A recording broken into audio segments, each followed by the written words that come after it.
এই রক্তদান শিবির সেই বিচার পেল না, এই বিষয়ে কি বলবেন? দেখুন, বিচার পেল না না বিচার পেতে দেরি হচ্ছে সেটা প্রশ্ন।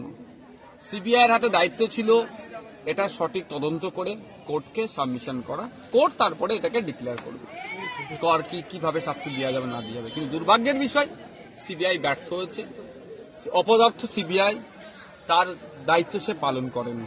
এবার কেন দায়িত্ব পালন করেনি? অর্থের বিনিময়ে চুপ করে গেল, না প্রশাসনিক কোনো বোঝাপড়া ছিল, না শাসক রাজনৈতিক দলের চাপ ছিল। এটা সিবিআই ক্লিয়ার করতে পারবে। এটার জন্য মনে হয় একটা ইনভেস্টিগেশন হওয়া দরকার।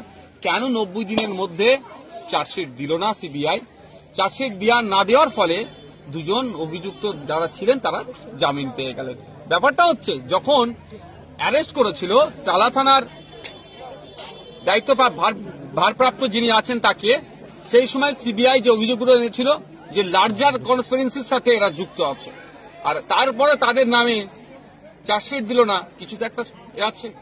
আমার তো মনে হয় এটাদের এই সিবিআই যারা আধিকারিক ছিলেন তাদের বিরুদ্ধে একটা ইনকোয়ারি করা দরকার, যে এরা কার সাথে মিশেছিল বা কি করেছিল, কেন দেয়নি স্বল্প দিন, এই 90 দিনের মধ্যে চার্জশিট, তাহলে সত্য উদ্ঘাটন হবে। ভারতকে নিয়ে বাংলাদেশের যে সমস্ত নেতারা খুব মন্তব্য প্রকাশ করছে, এই বিষয়ে আপনি কি বলবেন? দেখুন, শুধু বাংলাদেশের নেতারা নয়, আমাদের দেশের নেতাদেরও তো অনেক ব্যর্থতা আছে। আমাদের দেশে